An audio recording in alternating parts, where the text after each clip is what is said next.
नमस्कार, मैं मनु पवार। केदारनाथ विधानसभा सीट का उपचुनाव अपने बेहद निर्णायक दौर में है। 20 नवंबर को वोट डाले जाने हैं। ऐसे में इस इलाके में जमीन पर क्या चल रहा है? क्या सत्ताधारी भाजपा अपनी इस सीट को बचा पाएगी या बद्रीनाथ और मंगलौर सीट के उपचुनाव की तरह ही बीजेपी के हाथ से यहां भी बाजी फिसल जाएगी? क्या कांग्रेस के अपने कैंपेन में इतना दमखम है कि वो बद्रीनाथ उपचुनाव के जैसा रिजल्ट केदारनाथ में भी दोहराए? क्या बीजेपी को भीतरघात का डर है केदारनाथ उपचुनाव में? क्या कांग्रेस की धड़ेबाजी उसे परेशान कर रही है? चुनाव कैंपेन में अभी फिलहाल किसका पलड़ा भारी दिख रहा है? इसकी ग्राउंड रिपोर्ट जानेंगे उन वरिष्ठ पत्रकार से जो कि इस चुनाव को बहुत करीब से देख रहे हैं, समझ रहे हैं, कवर कर रहे हैं, लोगों के बीच हैं। मेरे साथ रुद्रप्रयाग जिले के अगस्त्यमुनि से जुड़ रहे हैं वरिष्ठ पत्रकार हरीश गुसाई जी के पास केदारनाथ विधानसभा उपचुनाव का ग्राउंड से ऐसा फीडबैक है जो कि राजनीति के पंडितों को चौंका देगा।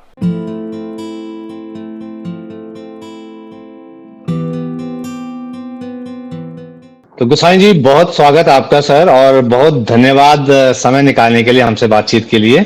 नहीं, कुमार जी नमस्कार, आपका धन्यवाद। जो वार्ता के लिए आपने बातचीत किया।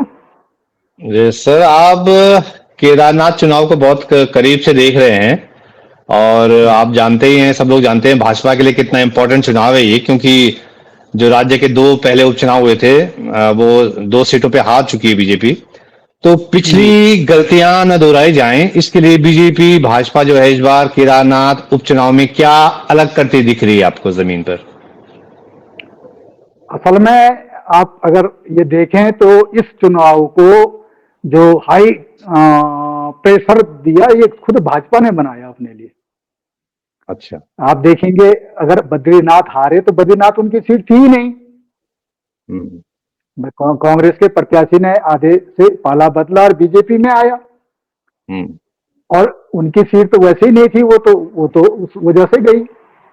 मैंगलोर में जो है वो तो जीते जीते रह गए, जबकि वहां वो 12-15 हजार से पीछे रहते थे। तो वो बिल्कुल 400 नेक टू नेक उन्होंने उस चुनाव को बना दिया था बाहर, जबकि कैंडिडेट बाहर से लाए थे। तो उन पर जो अयोध्या, बद्रीनाथ और ये केदारनाथ, ये खौफ जो छाया ना, तो इन्होंने पता नहीं कौन रणनीतिकारी कहूंगा कौन थे वो, उन्होंने इसको इतना हाइपर बना दिया कि ये चुनाव उनके गले की हड्डी बन गया। अदरवाइज ये तो साधारण चुनाव था, एक उपचुनाव था, साधारण चुनाव था। लेकिन वो केदारनाथ खुद ही हाइप दिया है। मतलब जो ही मतलब यही उपचुनाव की नौबत आई और पूर्व विधायक जो चला रानी रावत जी वो दिवंगत हुई, तो उसके बाद से इन्होंने मतलब आप कहें कि दिन प्रतिदिन इतना हाइपर बना दिया इसको कि सारे पदाधिकारी यहाँ झोंक दिए, सारे मंत्री यहाँ झोंक दिए, गांव गांव में जाकर के, जिन मंत्रियों को पिछले कई सालों से देखा ही नहीं था किसी ने, वो तक यहाँ झोंक दिए। मतलब तो आप कह रहे हैं कि जो इतना भारी तंत्र झोंक दिया, तो कोई डर है क्या भाजपा को? इसके पीछे कोई डर है? तो मुझे तो लगता है सीधा सीधा डर मुख्यमंत्री जी को होगा, बाकी तो कोई डर नहीं है। बाकी एक सीट ना आने से क्या डर हो सकता है बताइए? आप तो पूर्ण बहुमत में है ना, आप तो पूर्ण बहुमत में है, एक सीट आए ना आए क्या फर्क पड़ रहा है? इससे तो कोई आपकी सरकार पर कोई फर्क तो पड़ना नहीं है। ये तो मतलब ये सीट वो होती कि अगर नहीं जीते हम अल्पमत में आ जाएंगे और ये इसलिए हमको ये जीतना बहुत जरूरी है, ऐसा कुछ नहीं था। नहीं समझ रहे ना? तो ये तो लगता है कि मुख्यमंत्री जी खुद उसमें थे कि कहीं ये सीट गई और मैं भी गया, तो लगातार ये भी है कि जो उपचुनाव होते हैं वो राज्य सरकारें आमतौर पे हारती नहीं है ना, तो ये तो ये एक सीट नहीं बल्कि 2 सीटें हारे हैं और ये हैट्रिक है। अगर ये हैट्रिक कहीं जो है हैट्रिक ना लग जाए, इसलिए ये जो डर है ये इन्होंने खुद ही हाइप कर दिया, आप कह रहे हैं। तो बिल्कुल तो धामी बिल्कुल। साहब के लिए तो बहुत, इसका मतलब धामी साहब के लिए बहुत इंपॉर्टेंट चुनाव है ये, बहुत ज्यादा इंपॉर्टेंट। इसीलिए तो पहली बार वो यहाँ आकर के कहते हैं कि जब तक आपका विधायक नहीं चुना जाता तब तक मैं आपका विधायक हूँ। आज तक ऐसा किसी उपचुनाव में किसी मुख्यमंत्री ने नहीं कहा ना। अच्छा अच्छा। आज तक मतलब जो है भाई, मंत्री पंत जी खत्म हुए थे, उनकी हम्म मृत्यु हुई थी, उस समय भी उन्होंने नहीं कहा। चंदन रामदास जी दूसरे मंत्री खत्म हुए, उस समय भी उन्होंने नहीं कहा। उनके विधायक जो है मगन लाल जी थराली वाले, वो खत्म हुए तब भी नहीं कहा। आपके यहाँ हम्म सल्ट वाले खत्म हुए तब भी नहीं कहा। लेकिन हम्म यहाँ इन्होंने मतलब इस तरह से खुद ही वो कर दिया कि मैं तब तक आपका विधायक हूँ। और 600 करोड़ की योजनाएं जो है इन जब तक आचार संहिता लगती तब तक 600 करोड़ की योजनाएं उनकी घोषणा कर दी, उन पर काम शुरू कर दिया, कहीं टोकन मनी दे करके, कहीं कुछ करके, और इस तरह से कि ये सब लाइन पर लग गई है 600 करोड़ की योजनाएं। तो यानी अब नया बाप विधायक क्या रे। करेगा? एक विधानसभा में 600 करोड़ की घोषणाएं हो रही हैं, तो वो चुना हुआ विधायक अब क्या करेगा? तो आप समझ इसका सकते कहीं, हैं कितना हाँ।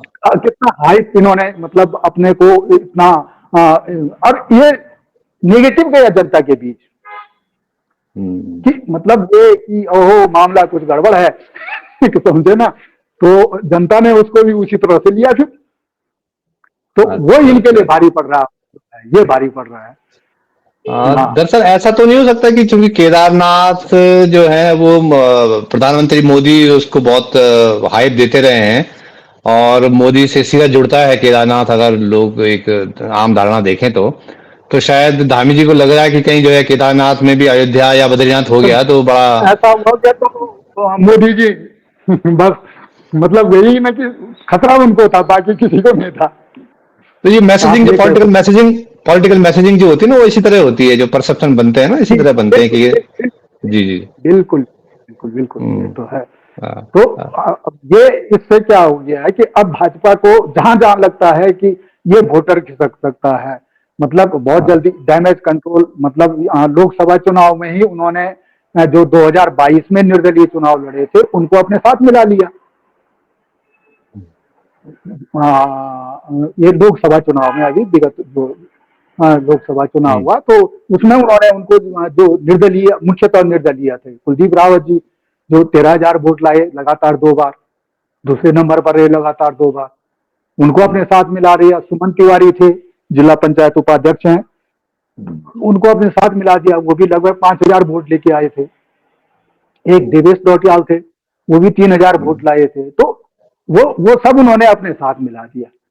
लेकिन अब कहीं ना कहीं उनको संदेह है कि इनकी वोट बीजेपी में आएगी या नहीं आएगी। ये तो आ गए हैं, लेकिन ये वोट आएगी कि नहीं आएगी, तो वो उन वोटों को अब समेटने के लिए वो नहीं वो कर रहे हैं। जैसे अभी यहाँ पिछले दिनों उन्होंने अनुसूचित जाति स्वाभिमान सम्मेलन कराया, तो उसमें मेन तो जो ये वो है उन्हीं को जो है उन्होंने वो कराया है, उन्हीं को उन्होंने जो वो कराया है कि हाँ। जो है मतलब कि कौन कितनी भीड़ लाता है, उनको भी ये किया था।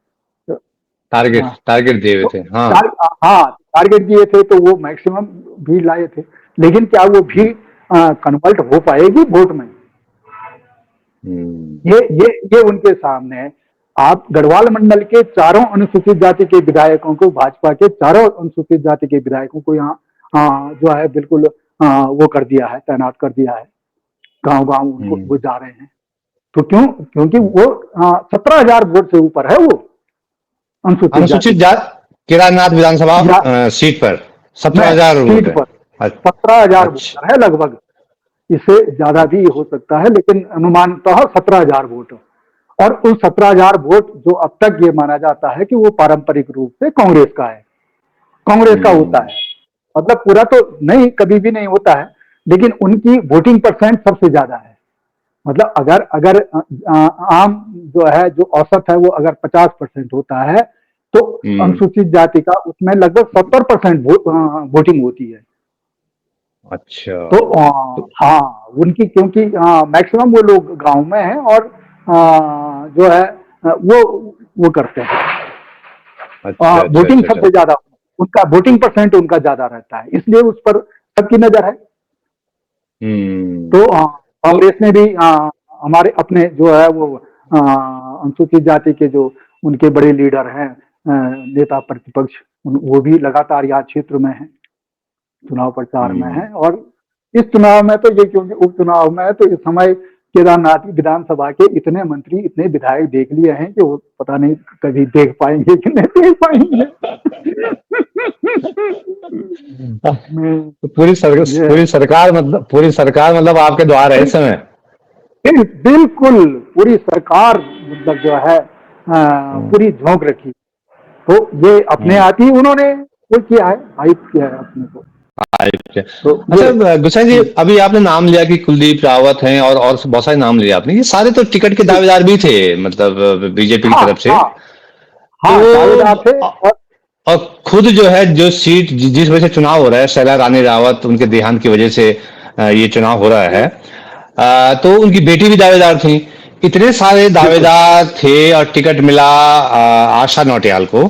तो जी। क्या ये जो बाकी दावेदार हैं वो उसी जोशो खरोश से जुटे हुए हैं या बौग मार रखे, चुप्पी साधी हुई है इन लोगों ने, या क्या है इनका? हम्म, ये ये ये मैं बताऊं कि हम्म दावेदार, देखिए ऐसा है, दावेदार जो भाजपा का होता है, हम्म भाजपा का कैडर का, मतलब दावा तो अब चुनाव आएगा, दावा तो कई करते हैं। तो भाजपा की अपने दल से जो दावेदार थे, जो उनके कैडर थे, उन पर तो ज्यादा फर्क नहीं पड़ता है, क्योंकि अच्छा वो पार्टी की लाइन को समझते हैं। मतलब हम्म बहुत कम चांसेस होते हैं कि वो इधर उधर हो जाएं हम्म ना, मतलब हम्म मतलब उतना काम न करें, लेकिन इधर उधर नहीं होते हैं। अच्छा, जैसे हम्म कुलदीप रावत जी या सुमन तिवारी जी या अन्य जो आए, या शैला रानी रावत जी की लड़की को टिकट नहीं मिला, या इनकी सबकी वो है, तो इन पर हम्म उनकी विशेष नजर थी भाजपा की। लगातार वो संपर्क में रहे, तो इनको मतलब वो हर तरह से मैनेज करने की कोशिश करते रहे। हम्म। और कुलदीप रावत को जो मैनेज किया, लेकिन कहीं ना कहीं कुलदीप रावत नाराज जरूर है, ये दिख रहा है। वो अच्छा मंच से कैसे? कह तो रहे हैं, कह तो रहे हैं। अभी परसों हमने देखा कि वो था अनुसूचित जाति अनुसूचित, स्वाभिमान सम्मेलन था, जिसमें जिसमें धामी साहब आए थे मुख्यमंत्री, जिसमें। हम्म। हाँ जी जी, मुख्यमंत्री आए थे। तो उसमें जब तक धामी जी नहीं पहुंचे थे, तब तक मंच पर बैठने के लिए उनकी बहुत बनुहार करनी पड़ रही थी भाजपाइयों को। अच्छा वो आकर के पत्रकार दीर्घा में हमारे साथ बैठ गए, और वहां उनको वहां से उठाने के लिए विधायक हो गए, उनके मतलब संगठन के आदमी वो हो गए। तो वो लगातार वो करते रहे कि आप मंच पर बैठिए, मंच पर बैठिए, लेकिन वो बैठे नहीं।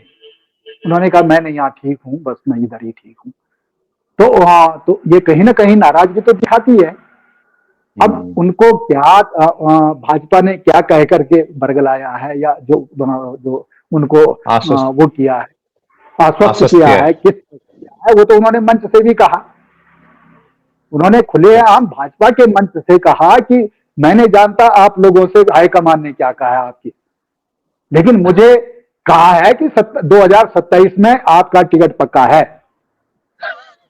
लेकिन अगर विधायक शैला रानी, सॉरी आशा नौटियाल बन जाएंगी तो 27 में फिर कैसे जो है सीट बदल देंगे वो कैसे, अचानक? हाँ कैसे वो होगा? तो ये सबसे बड़ा मानना है। उन्होंने खुलेआम मंच से कहा, भीड़ के बीच का, हम्म। अपने लोगों के बीच का, जो कि अच्छा जो कि अच्छा। सम्मेलन उन्होंने कराया था। उन्होंने अपना मतलब उन पर दबाव रहा होगा कि भाई आपके लोग काम कर रहे हैं नहीं कर रहे हैं, जो आपके समर्थक हैं। तो उन्होंने एक सम्मेलन कराया, और हम्म। उसमें भाजपा के जिलाध्यक्ष, प्रत्याशी, आपके प्रदेश महामंत्री, रुद्रप्रयाग विधायक जो इसके संयोजक भी हैं केदारनाथ विधानसभा के, उनके, तो ये सब मंच पर बैठे हुए थे। और उन्होंने जब बोला तो यही बोला कि मैंने जानता है कि आपसे उन्होंने क्या कहा है, लेकिन मुझसे ये कहा है कि 2000 अपने लोगों के बीच में, और तो ये मेरे लोग हैं, आज से ये भाजपा के लिए कार्य करेंगे, बस दैट्स ऑल। हम्म। तो कहीं ना तो कहीं वो है।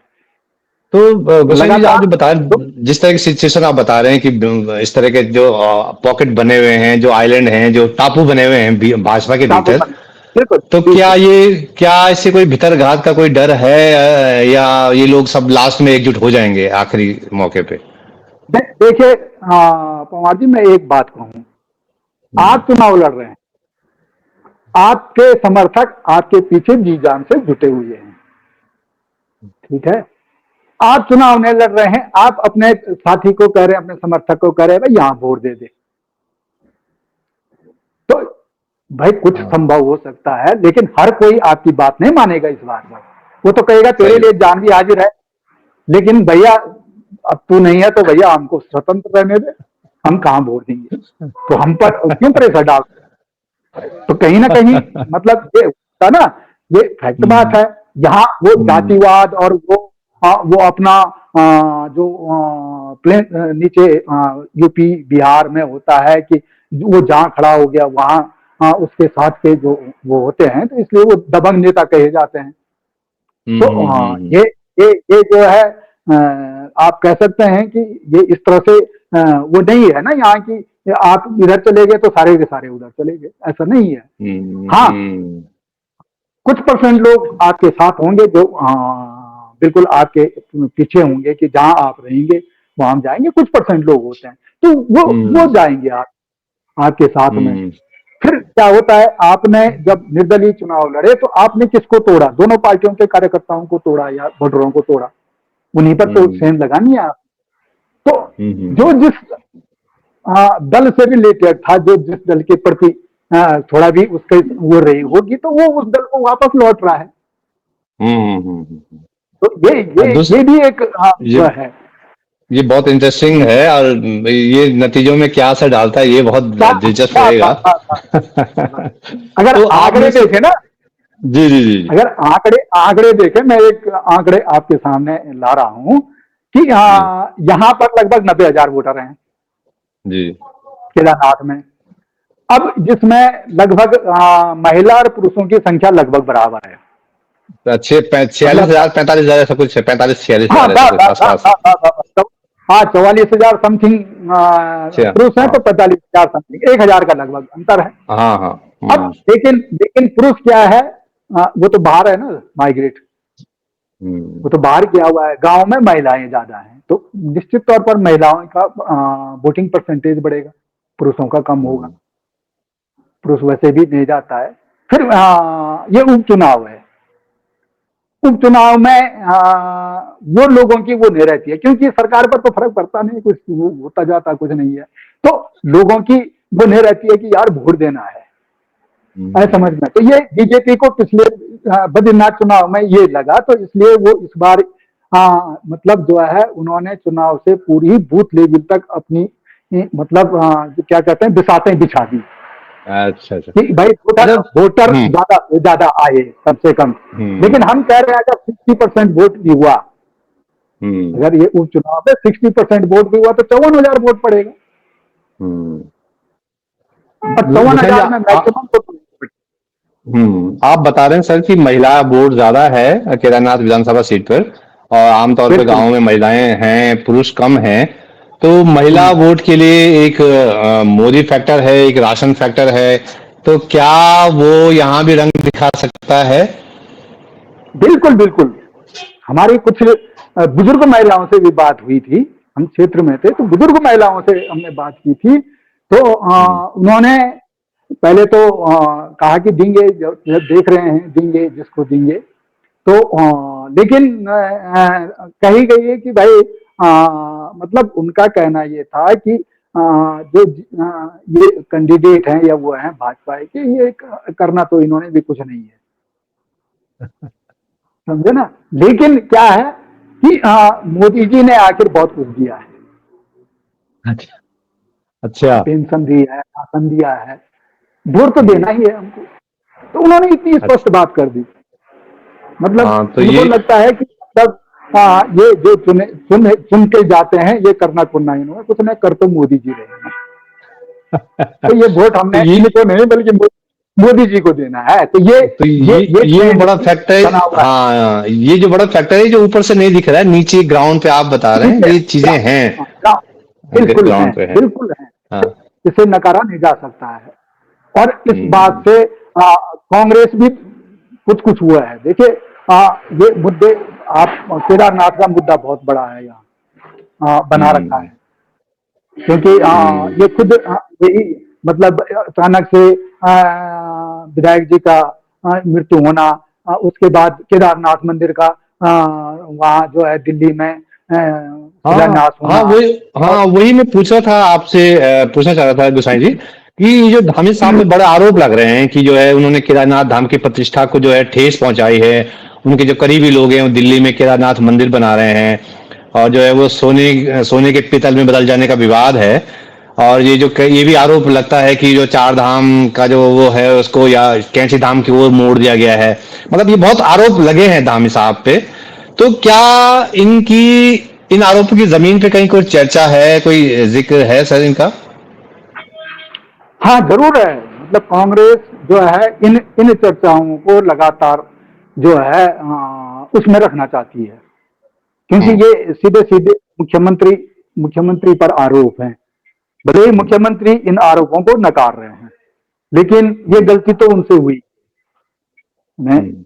जो केदारनाथ ये चले तो गए एक सिंपल सा ये सोच करके कि कोई फर्क नहीं पड़ता है इसका। वहां शिलान्यास में तो चले गए हैं। और उसी दिन, मतलब जिस दिन शिलान्यास था उसी दिन जो है सला रानी रावत भी की भी डेथ हुई थी। देहांत। तो हाँ, देहांत हुआ था उनका। और ये जी। उन्होंने पहले तो बहुत सिंपल लिया, लेकिन जब इधर जो है बहुत वो होने लग गई, केदार सभा जो है पूरी नाराज हो गई, और उन्होंने पुतले फूकने और जो है नाराजगी जाहिर करने उन्होंने बड़ा आंदोलन की चेतावनी दी, ये किया दिया। तब इनके समझ में आया ये तो गलती हो गई। आनंद फानन में कैबिनेट बुला करके और एक वो बुला करके जो है इसका कि बिल्कुल उससे भी कहलवाया, जो जो केदारनाथ धाम बना रहा। लोगों की इस बात पर वो नहीं था कि केदारनाथ मंदिर बन रहा है। केदारनाथ मंदिर पर कोई इतना ज्यादा वो नहीं था। केदारनाथ मंदिर तो कई जगह भी बने हैं, ऐसी नहीं है कि नहीं बने हैं। लेकिन उसको केदारनाथ धाम के नाम से प्रचारित करना, कि जो, और ये कहना कि हम ऐसा ही केदार बचाएंगे जैसा ही वहां है। तो जो हम्म। लोग वहां नहीं जा सकते हैं वो यहाँ आए दर्शन करने के लिए। और बाकायदा हम्म। क्यूआर कोड से पूरा जो है चंदा लेने का वो प्रयास था। और ट्रस्टी वो क्या बाबू। है, 5 लाख। आप 5 लाख में हम्म। कोई भी ट्रस्टी बन जाओ 5 लाख दे करके। तो ये सब हम्म। इससे जनता नाराज हुई थी। तो हम्म। उन्होंने फटाफट उसका जो है तोड़ निकाल करके और उनको समझा बुझा करके वो तो उन्होंने उसी समय खत्म कर दिया। कांग्रेस ने इसको मुद्दा बनाया। कांग्रेस ने हम्म। केदारनाथ धाम प्रतिष्ठा यात्रा निकाली। हम्म। और मतलब जो है हरिद्वार से स्टार्ट की वो। पहली गलती तो उन्होंने ये की, हरिद्वार से स्टार्ट कर दी। जब चुनाव होना था केदारनाथ में, बात केदारनाथ की थी, आपने हरिद्वार से स्टार्ट किया। और उसमें बीच बीच में नेता जुड़ते रहे, ये करते रहे, और सबका अलग अलग गुट साफ नजर आए। यानी जिस केदारनाथ के लिए आप जो है ये पद यात्रा निकाल रहे हैं, जिस चुनाव को जीतने की आप, और आपका संभावित प्रत्याशी रुद्रप्रयाग में शामिल हो रहा है, हरिद्वार से न शामिल होकर रुद्रप्रयाग में शामिल हो रहा है। और रुद्रप्रयाग से भी 3 धड़े, एक यात्रा निकल गई, आधे घंटे बाद दूसरे लोग आ रहे हैं, आधे घंटे बाद तीसरे लोग आ रहे हैं। साफ नजर आ रहा है कि ये टुकड़ों में बटी हुई है। तो इसका मैसेज भी जनता के बीच बहुत साफ नहीं गया। मतलब बहुत अच्छा मुद्दा उनके सामने आ गया था, उसको जीवित हम्म। रखते यहाँ तक। और ये था दूसरा तो उनका क्या? मेन मुद्दा। हम्म। हम्म। मेन मुद्दा है जो हमारे सेंचुरी एरिया में है, जैसे तुंगनाथ वैली है या केदारनाथ के ऊपर है। तो वहाँ फॉरेस्ट विभाग ने जो स्थानीय लोगों के जो रोजगार के साधन, थोड़ा 1-2 टेंट लगाए हैं या अन्य कोई दुकानें बनाई है, इनको ध्वस्तीकरण किया कि अतिक्रमण के नाम पर हम्म। कि अतिक्रमण है, और इसको जो है तो निश्चित तौर पर लोगों को नुकसान भी हुआ उसका। तो लेकिन मतलब कांग्रेस इस आंदोलन में लगातार उनके साथ नहीं रह पाई। हम्म। मतलब भले ही मनोज रावत जी एक दिन आए और बैठकें वगैरह करके कि ये यहाँ से यहाँ तक पूरा इस तरह से हुआ है। तो लेकिन ऐसे आंदोलन में तो उनको, क्योंकि उनके क्षेत्र से उठ रहा था यहाँ से, तो लगातार उनके बीच रहना चाहिए था। तो तो कहीं गोसाई ना जी, कहीं लोगों के जो, हाँ, लोगों के हक हकूक के जो मसले हैं, जैसे आप बता रहे हैं कि ध्वस्तीकरण हुआ है, क्या ये कहीं हाँ, अभी हैं, मतलब लोगों की जहन में हैं, या हवा हो गए हैं, मुद्दे कुछ और ही बदल गए हैं? नहीं देखिए, इससे इससे प्रभावित एक सीमित एरिया है, अच्छा। आप समझे ना। मतलब इससे प्रभावित पूरी केदारनाथ विधानसभा घाट। में हम्म। आधी से आधी के करीब जो जनसंख्या है, जो क्षेत्र है, उसका केदारनाथ यात्रा से बहुत प्रभावित नहीं है, हम्म। आप समझे ना। वो तो बहुत ज्यादा प्रभावित है, मतलब जो है आ, उनका रोजगार अब हो गया, वो हो गया। अदरवाइज हाँ, नीचे नीचे के वाले जो हैं तो वो बहुत ज्यादा वो नहीं हम्म। है। तो अच्छा, अगर अभी यहाँ से हम्म। जो यात्रा जाती है, तो जैसे ये अगस्त्यमुनि है, एक बड़ा स्टेशन है, लेकिन यहाँ पर यात्री रुकता ही नहीं है, उल्टा अभी जाम से जी पीड़ित जी होते जी, हैं। अब अभी सर आपने बताया कि कांग्रेस जो है कैसे धड़े में दिखी यात्रा के दौरान, जो हरिद्वार से केदारनाथ उन्होंने शुरू की थी। तो क्या जी इस चुनाव में भी कांग्रेस की वो गुटबाजी, वो धड़ेबाजी दिख रही है, या कांग्रेस लड़ रही है, मतलब बीजेपी से, या नहीं आपस में ही लड़ रहे हैं सब? नहीं हम्म। नहीं नहीं, कांग्रेस लड़ रही है। इस हम्म। चुनाव में दिख रहा है कि सभी, मतलब जो है, जितने उनके विधायक हैं, हम्म। जितने उनके वर्तमान में विधायक हैं, सारे यहाँ आ चुके हैं लगभग अच्छा। चुनाव प्रचार में। हरीश रावत जी हैं, यशपाल आर्य जी हैं, और जो है सभी गोजियाल जी हैं, सूरबीर सजवाण हैं, ओम ओम गोपाल रावत हैं। तो सभी शीर्ष नेता यहाँ हैं, और प्रीतम सिंह भी आज से अपना चुनाव प्रचार शुरू कर रहे हैं यहाँ।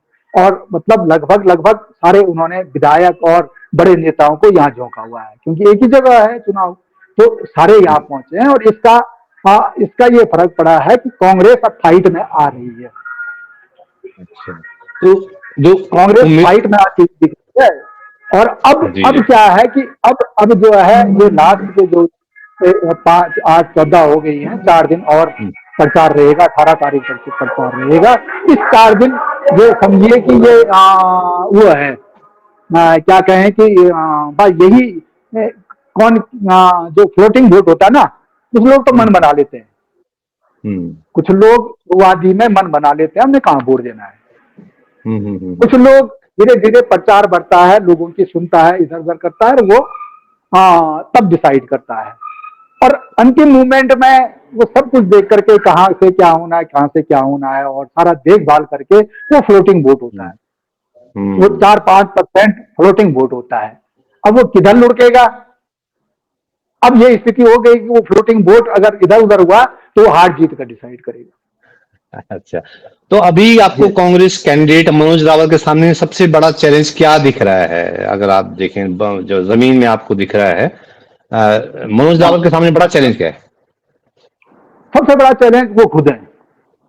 अच्छा। मतलब खुद इसलिए हैं कि उनकी जनता से दूरियां रही। अच्छा। पिछले कार्यकाल में अगर देखें तो जनता से दूरियां रही। वो बहुत ईमानदार हैं, इसमें कोई दो राय नहीं है। बहुत ईमानदार हैं, बहुत ही जानकार हैं, अच्छा नॉलेज, हर चीज का बहुत अच्छा नॉलेज है। और सब चीज वो है, तो वो जो है, वो वो जो है, मतलब फिर भी जनता से जुड़ नहीं पाए पूरा। हम्म। मतलब हम्म। आए सीधा निकल जाएं, जहाँ कार्यक्रम है वहां तक सीमित रहें। और ये हैं, हम्म। मतलब पहले पहले एक 6-7 महीने तक तो वो सिर्फ ये मंचों से ये कहते रहे कि मैं अलग टाइप का आदमी हूँ, और मेरे अगर दिल में आ गया, ये नहीं समझा मैंने, तो मैं तो इस्तीफा भी दे सकता हूँ विधायकी से, मुझे कोई फर्क नहीं पड़ता। तो राज। लोगों को हाँ लगा नहीं, तो उन्होंने एक मतलब ये कहें कि बहुत अच्छी सोच लेकर के वो चले थे। ई लर्निंग का हम्म। उन्होंने बहुत अच्छा प्रयास किया, और स्कूलों में ई लर्निंग, क्योंकि यहाँ सबसे बड़ी दिक्कत क्या होती है, टीचर्स की है। टीचर्स की बहुत कम, क्योंकि दूरस्थ एरिया हैं, तो उन्होंने हम्म। मतलब जिन स्कूलों में टीचर पूरे हैं वहाँ वो लगा करके पूरा सेट बिठा करके, और दूसरे स्कूलों में यहाँ टीचर पढ़ाया, दूसरे स्कूल में बच्चे जो है उससे पढ़े। तो ये एक अच्छी वो थी। समय मंगलेश घिल्डियाल जी जिलाधिकारी थे, उन्होंने भी इसमें सहयोग किया, उनकी भी थीम यही थी, तो वो बहुत बढ़िया किया। दूसरा उन्होंने ये एडवेंचर स्पोर्ट्स में, क्योंकि पहाड़ में एडवेंचर स्पोर्ट्स, इसकी भी एक नई साइकिल, वो मोटर बाइक, वो क्या कहते हैं उसको, बाइक रेस, इस तरह से बाइक। साइकिल वाली, हाँ। और वाटर स्पोर्ट्स में काइकिंग वगैरह का उन्होंने स्टार्ट कराया था, लेकिन वो वहीं तक सीमित रहे ना, एक दो बार कराया और बस हो गया। फिर उन्होंने तब एक बहुत बढ़िया उनकी सोच थी, विलेज लाइब्रेरी, गांव लाइब्रेरी। उन्होंने अपने विधायक निधि से लगभग 150 से अधिक गांवों में लाइब्रेरी की स्थापना की। तो ये बहुत अच्छी सोच थी। किताबें चुनी अपने आप कि कौन कौन सी, मतलब बुजुर्गों के लिए किताबें, महिलाओं के लिए किताबें, बच्चों के लिए किताबें, और युवाओं के लिए किताब, कंपटीशन एग्जाम देने वालों के लिए किताबें, वो उस लाइब्रेरी में थी। हाँ, तो ये उनका एक शहीदों की मूर्तियां लगाना, लेकिन इसमें इतना डिले कर गए ना, इतना डिले कर गए कि वो पूरा नहीं हो पाया। वो थीम समझ में जब तक आती तब तक वो कार्यकाल पूरा हो, तब तक हाँ वो राजनीति में बहुत चीजें और चाहिए, राजनीति में बहुत और भी चीजें चाहिए होती है, जैसे आप कह रहे हैं कि कनेक्ट नहीं बना पा रहे हैं, कनेक्ट नहीं हो पा रहे हैं। एक गुलशन जी, एक बहुत इंपॉर्टेंट सवाल ये था कि हाल में मैं देख रहा था कि केदार घाटी में जो है कम्युनल सेंटीमेंट को बहुत हवा मिली है, बहुत दी गई है, गाँवों में जो है बोर्ड लगाए गए और कुछ छिटपुट घटनाएं भी हुई हैं। तो क्या वो सेंटिमेंट अभी जमीन पे है, और क्या ये भाजपा के लिए मददगार साबित हो सकता है? आपको क्या लगता है? मुझे नहीं लगता है कि ये चुनाव में बहुत वो करेगा। ये क्षणिक वो रहता है। देखिए, सबकी वो है, व्यापारी का अपना एक वो है कि व्यापार धीरे धीरे प्रभावित हो रहा है। फेरी वाला आ जाता है, गांव में चला जाता है, गांव वाला मार्केट नहीं आ रहा है, तो व्यापारी इसलिए परेशान है। अब फेरी वाले को आप कैसे रोक सकते हैं? वो कह रहा है मेरे पास जिला पंचायत का है या किसी का है, तो आप व्यापार से किसी को रोक तो नहीं सकते हैं। आप पुलिस पर दबाव बना रहे हैं कि साहब इनको रोक दो, वो कहते हैं भाई हम कैसे रोकें। तो इसका तोड़ उन्होंने यही निकाला कि एक दफे गांव में लोगों ने लगा दिया था कि मुस्लिम समुदाय का कोई नहीं आएगा, सीधा सीधा ऐसा लिख दिया। तो प्रशासन चौकन्ना हुआ, उन्होंने कहा भाई ये क्या है, ऐसे कैसे। तो फिर वो हुआ कि उन्होंने कह दिया बाहरी व्यक्ति का जो है बिना अनुमति के प्रवेश नहीं है। तो उसमें मेनली क्या है, देखिए, ये फेरी वालों ने गांव में घुसे। अब गांव में ज्यादातर महिलाएं हैं और बच्चे ही हैं, वही हैं। तो उन्होंने बिजनेस का एक नया तरीका निकाला, उनसे संबंध स्थापित, दीदी भूली करके संबंध स्थापित किए। और सबसे बड़ा आधार क्या होता, उधार देना। उधार देना शुरू कर दिया ना। तो ये उधारी की धीरे धीरे उधार क्या है, संबंध बढ़ते चले गए। तो वो फोन भी होने लगे कि ले लीजिए सामान लिया ना, वहां से ये लिया ना। तो अब इसमें कई जो है ये भी हुई है कि जो है सेक्सुअल वो भी मतलब वो हुई है। तो इससे लोग काफी आक्रोशित थे। लेकिन ये बहुत बड़ा मुद्दा यहाँ नहीं बन पाएगा। अच्छा ना, क्योंकि गांव वाले भी बोर्ड लगा दिए, गांव वाले भी खुश हैं, अब नहीं आ रहे हैं, कमा रहे हैं। तो मार्केट में ऐसा कुछ है नहीं कि वो हो पाएगा। वो सीधा सा बंट जाता है कि अगर माना वो मुसलमान अगर इनकी तरफ भी होगा तो वो मान लेते हैं कि वो वही है, या विपक्षी मान लेता है वो हमारी तरफ है, वो कहीं भी है लेकिन वो मान लेते हैं हमारी तरफ है। ये आखिरी सवाल जी, आखिरी सवाल सर, बहुत समय मैंने आपका लिया। अगर आज की तारीख में आपको मैं पूछूं कि आपके पास क्या फीडबैक है, आपको क्या लग रहा है ये चुनाव, केदारनाथ विधानसभा उपचुनाव किधर जाता हुआ दिख रहा है अभी की तारीख में, जबकि कुछ दिन बाकी रह गए? देखिए, अगर आज की डेट में कहें तो फाइट लगभग बराबर दिख रही है, लेकिन बीजेपी अपर हैंड में है अभी। थोड़ा बीजेपी अपर हैंड में है, जो गांव में स्थिति है ना। अब कांग्रेस सिर्फ ये सोच के कि जनता नाराज है, हम जहां जा रहे हैं लोग भीड़ हो रही है, तो बहुत वो नहीं है, क्योंकि गांव वाले यहाँ क्या एक ट्रेंड बना हुआ है गांव वालों का। गांव वालों का एक ट्रेंड बना हुआ है कि जो भी गांव में आया उसका स्वागत जोरदार ढंग से करना है। अब वो उस भीड़ को वोटर मान लेते हैं कि हमारे पक्ष के थे, और ये आम है, हमने देखा है 2002 के चुनाव में शैला रानी रावत और आशा नौटियाल के बीच। शैला रानी रावत तब कांग्रेस में थी और आशा नौटियाल बीजेपी की कैंडिडेट थी। वो नई थी राजनीति में, जिला पंचायत सदस्य थी और बहुत नई थी वो राजनीति में। शैला रानी रावत ब्लॉक प्रमुख थी अगस्त्यमुनि ब्लॉक की, जो सबसे बड़ा ब्लॉक प्रदेश का माना जाता है। तो उनके चुनाव में जिस भी गांव में गई तो लोग सड़क में ढोल दमाओं के साथ स्वागत करने आए और सड़क तक छोड़ने आए। अच्छा, तो ऐसा लग रहा था कि ऐसा माहौल बना हुआ था कि हाँ ये बिल्कुल बम्पर वोटों से जीत गई, लेकिन रिजल्ट आया 3000 से वोट से हार गए। तो ये यहाँ का एक ग्रामीण एरिया में उनका ये है कि भैया, मतलब ये नहीं होता है ना जैसे प्लेन्स में होता है कि ये पूरा मोहल्ला एक उस दल का हो गया तो वहां दूसरा घुसने के वो अकड़ जाते हैं, वो कर जाते हैं। यहाँ नहीं है, वो आराम से आओ, आप अपनी सभा करो, बिल्कुल आपका स्वागत है, फूल मालाओं से है, ढोल दमाओं से है, पूरा स्वागत है आपका, आप अपनी बात कहिए जाइए। तो अब इसको कोई भीड़ वो समझ ले तो अपना वो समझ ले तो ये मूर्खता होगी। तो ये कहना कि उनको सबसे बड़ा जो है, अब उनको कांग्रेस अगर अपने एससी वोटरों को नहीं संभाल पाई, उन पर तो पकड़ ढीली हुई, क्योंकि बीजेपी भी लगी हुई है, और जो जनता की नाराजगी है उसको समेट नहीं पाई, तो फिर ये चुनाव हार जाएगी। लेकिन अगर उसने ढंग से ये इनको वो किया है तो निश्चित तौर पर तब कहा नहीं जाएगा कि कौन पलड़ा किस तरफ होगा। तो ये सारा कुछ डिपेंड करेगा, ये 4-5% वोट जो फ्लोटिंग होगा, फ्लोटिंग वोट। हाँ, तो हरीश गोसाई जी बता रहे हैं कि फ्लोटिंग वोट बहुत जो है निर्णायक रह सकता है आखिरी वक्त में, और अभी उनको लग रहा है कि बीजेपी एज है और कांग्रेस फाइट में तो है, लेकिन बीजेपी थोड़ा एज है, क्योंकि 4-5 दिन अभी बाकी हैं, तो इसमें बहुत चीजें बदलेंगी। तो हरीश गोसाई जी, आपने केदारनाथ विधानसभा उपचुनाव में ग्राउंड पर क्या चल रहा है सर, इसका बहुत पूरा फीडबैक सामने रखा, और मुझे लगता है कि हमारे व्यूवर्स को इस चुनाव को समझने में इससे काफी मदद मिलेगी। आपने सर वक्त निकाला इतनी बातचीत के लिए, आपका बहुत धन्यवाद, बहुत धन्यवाद हरीश गोसाई जी। धन्यवाद।